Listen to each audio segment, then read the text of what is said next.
Hello guys, ROE study YouTube channel में आप सभी का हार्दिक स्वागत है। मैं विपिन यादव आज प्रमुख उपकरण एवं उनके उपयोग लेकर आया हूं, जो भौतिकी के काफी इंपॉर्टेंट टॉपिक है, ठीक ना, जिनके द्वारा हम जान पाएंगे कि विभिन्न जो उपकरण है उनके द्वारा हम क्या क्या उपयोग करते हैं, उनका कहाँ कहाँ जरूरत हमें पड़ती है, ठीक ना।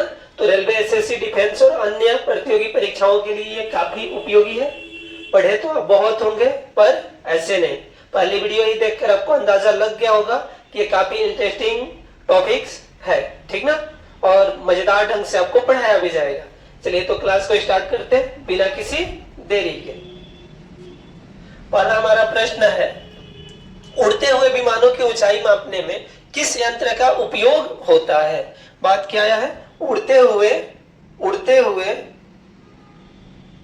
विमानों की ऊंचाई मापने में किस यंत्र का उपयोग होता है। इसके लिए हम उपयोग करते हैं अल्टीमीटर। किसका उपयोग करते हैं? अल्टीमीटर। यहाँ आपको डिजिटल अल्टीमीटर दिखाया गया है और ये है इसका मूल संरचना, ठीक ना।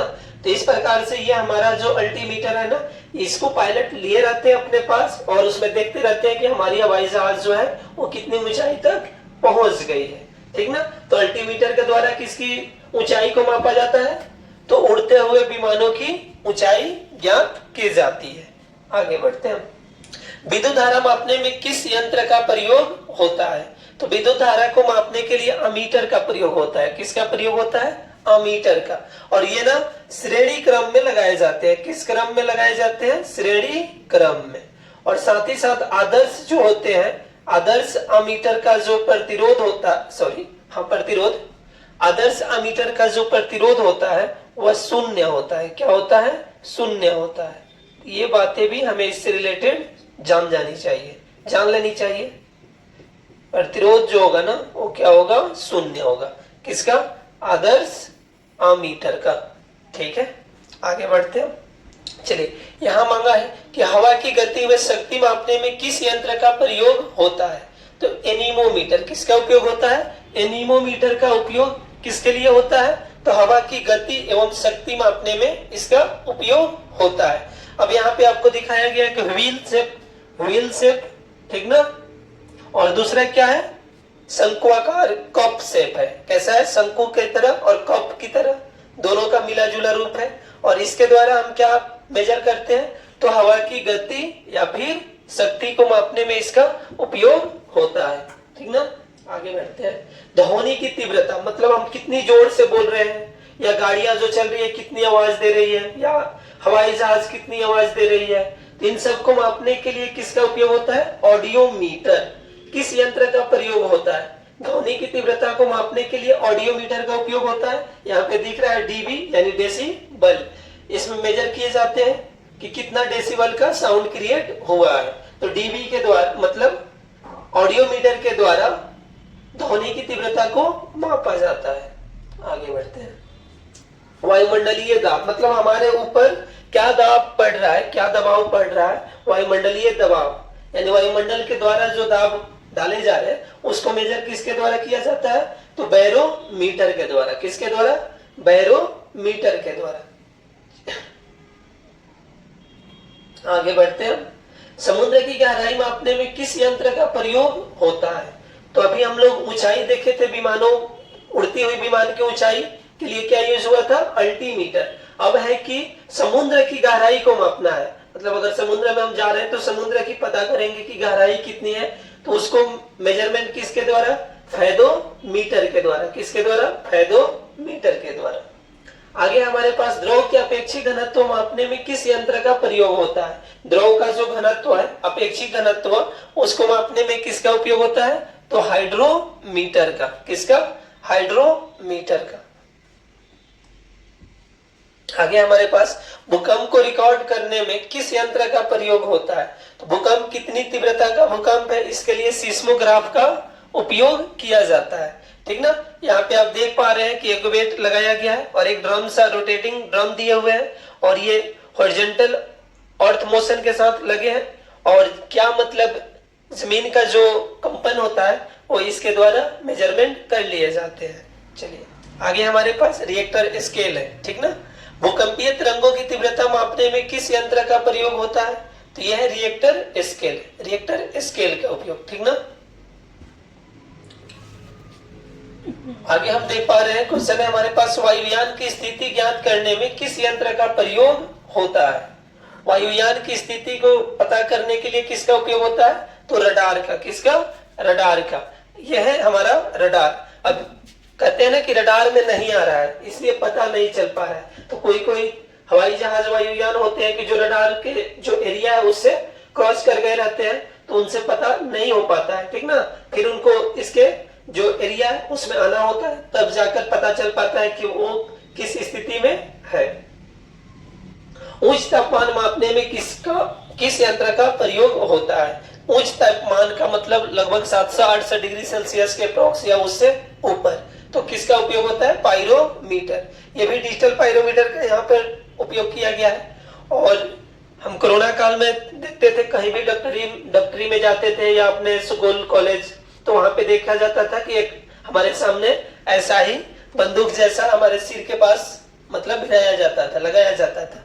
तो क्या था कि वो नॉर्मल मतलब टेम्परेचर को मेजर करता था, लगभग वो 35 से लेकर और 45 डिग्री सेल्सियस के आसपास हो सकता है, क्योंकि मनुष्य इसी सामान्य तापमान में रह सकता है ना, तो नॉर्मल के लिए था, ठीक ना।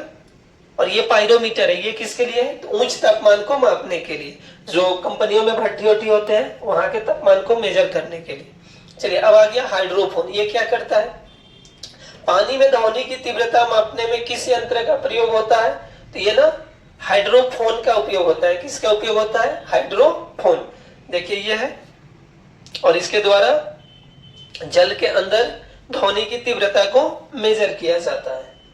आगे हमारे पास स्फिग्नोमैनोमीटर। क्या होता है, तो रक्तचाप मापने में किस यंत्र का प्रयोग होता है, तो स्फिग्नोमैनोमीटर। मनुष्य का सामान्य रक्तचाप कितना होता है, 120/80 mm ऑफ Hg, ठीक ना। ये डॉक्टर सब देखते हैं कि हमारे बाजू पे क्या करते हैं, एक पट्टा रहता है, लगा देते हैं, यहाँ पे बाजू का सीन दिख रहा है, और फिर इससे हवा देते जाते हैं, और इसके द्वारा इस पे ये क्या करते हैं, देखते रहते हैं कि कितना तक मतलब अपर और लोअर कितना हमारा बीपी है। तो 120/80 ये क्या किस टाइप का हमारा है, तो ये है हमारे मतलब नॉर्मल कंडीशन में, ठीक ना। एक स्वस्थ मनुष्य का नॉर्मल स्थिति में है। भाग दौड़ करिएगा, थोड़ा सा दौड़ धूप, उसके बाद आपकी प्रेशर अप डाउन हो सकती है, ठीक ना। चलिए, हृदय एवं फेफड़ों की ध्वनि सुनने में किस यंत्र का प्रयोग होता है।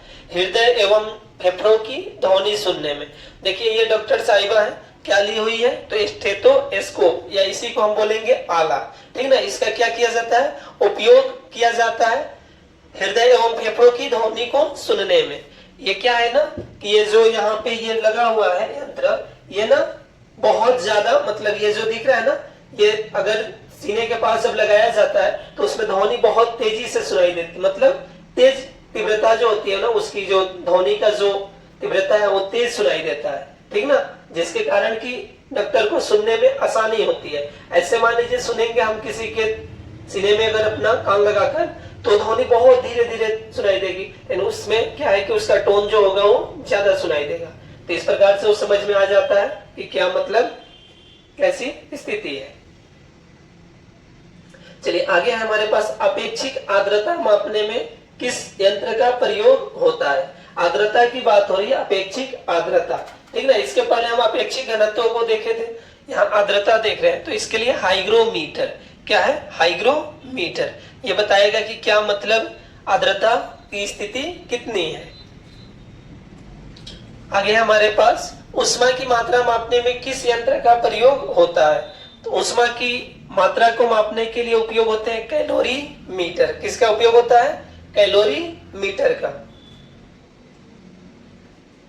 आगे हमारे पास सूक्ष्म वस्तुओं यानी कि छोटी छोटी वस्तुओं को देखने में किस यंत्र का प्रयोग होता है, तो माइक्रोस्कोप, या इसको सूक्ष्मदर्शी भी बोला जाता है। माइक्रो माने छोटा और स्कोप माने देखने के लिए, सूक्ष्मदर्शी। इसके स्लाइड पर क्या किया जाएंगे, कोई वस्तु को रख के उसके बाद देखा जाएगा, और वो ना बहुत आवर्धित होके बहुत बड़ा होके हमें दिखाई देगी। आगे है विद्युत धारा की दिशा हुए मात्रा ज्ञात करने में किस यंत्र का प्रयोग होता है? तो विद्युत धारा की दिशा हुए मात्रा ज्ञात करने में गैल्वेनोमीटर, किसका उपयोग होगा? गैल्वेनोमीटर का उपयोग होता है। आगे हमारे पास दूध की शुद्धता। आप देखते होंगे डेयरी फार्म के पास जब दूध ले जाते हैं तो वहां पे एक उसके डेयरी फार्म के मालिक द्वारा या फिर जो उसके सदस्य के द्वारा क्या किए जाते हैं, एक ऐसा ही एक पदार्थ एक यंत्र होता है जो हमारे दूध के अंदर डाले जाते हैं और वहां देखा जाता है कि क्या मतलब घनत्व से रिलेटेड होता है, ठीक ना। और घनत्व को देखकर वो बताते हैं कि आपका दूध इतना पॉइंट के लिए है, तो अपना हिसाब से पैसा लगाते हैं। तो उस यंत्र का क्या नाम है? लैक्टोमीटर, ठीक ना, उसे हम बोलेंगे लैक्टोमीटर। आगे हमारे पास हृदय की गति की जांच करने में किस यंत्र का प्रयोग होता है, ठीक ना। तो हृदय की गति की जांच करने में कार्डियोग्राम। कौन है? कार्डियोग्राम। मूवीज में देखते होंगे एकदम लाइफ लाइन क्या है, चलती रहती है। इसको देखकर मतलब रुक गई तो फिर खत्म और चलती रही तो ठीक है ना। चलिए आगे हमारे पास वोल्ट मीटर। तो बैटरी की अवस्था अथवा विभवांतर मापने में किस यंत्र का उपयोग होता है? तो इसमें होता है वोल्ट मीटर। किस यंत्र का उपयोग किया जाता है? तो वोल्ट मीटर। आगे है पौधों की वृद्धि। पौधे की वृद्धि मतलब कितना पौधा बढ़ा, उसकी वृद्धि की जांच करने के लिए एक यंत्र है हमारे पास और उस यंत्र का नाम है क्रेस्कोग्राफ। देखिए क्रेस्कोग्राफ को लगा के और पौधे की वृद्धि को मेजरमेंट किया जा रहा है, ठीक ना, क्रेस्कोग्राफ। आगे बढ़ते हैं। मीनार की ऊंचाई मापने में किस यंत्र का प्रयोग होता है? तो मीनार यानी बहुत बड़ी बड़ी जो मीनारें होती हैं उनकी ऊंचाई को मापने के लिए किस यंत्र का उपयोग किया जाते हैं? तो उसके लिए सेक्सटेंट का उपयोग किया जाता है। सेक्सटेंट का उपयोग किया जाता है। गैसों का दाब मापने में किस यंत्र का प्रयोग होता है? गैसों का दाब मापने के लिए मैनोमीटर। कौन सा? मैनोमीटर। और वहीं पर वायुमंडलीय दाब मापने के लिए बैरोमीटर। चलिए फिर आगे हमारा तरल पदार्थों के विशिष्ट सापेक्षिक आर्द्रता को मापने वाला यंत्र का नाम क्या है? यह है हाइड्रोमीटर। क्या है? हाइड्रोमीटर। क्वेश्चन रिपीटेड हो गया लग रहा है। प्रकाश की तीव्रता मापने में किस यंत्र का प्रयोग होता है? तो प्रकाश की तीव्रता मापने के लिए उपयोग होंगे फोटोमीटर। फोटोमीटर का उपयोग किस लिए होगा? तो प्रकाश की क्या तीव्रता है उसको मेजरमेंट करने के लिए। चलिए आगे हमारे पास समुद्र में गहरे डूबे पिंडों की स्थिति ज्ञात करने के लिए। समुद्र में गहरे डूबे पिंडों की स्थिति, कभी कभी जहाजें डूब जाती है तो उस कंडीशन में किस यंत्र का उपयोग होता है? तो सोनार का। किसका? सोनार का, ठीक ना। ये क्या करता है?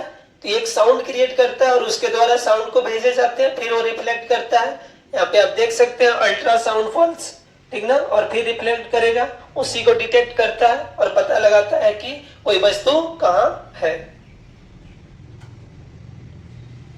आगे बढ़ते हैं। अति सूक्ष्म मापन के लिए कौन सा उपकरण प्रयोग होता है? तो वर्नियर कैलिपर। क्या है? Vernier caliper. यहाँ पे आप देख पा रहे होंगे जौ दिया हुआ है, एक इधर जौ है, यहाँ जौ है और एक यहाँ पर स्केल की तरह निकला हुआ है ना।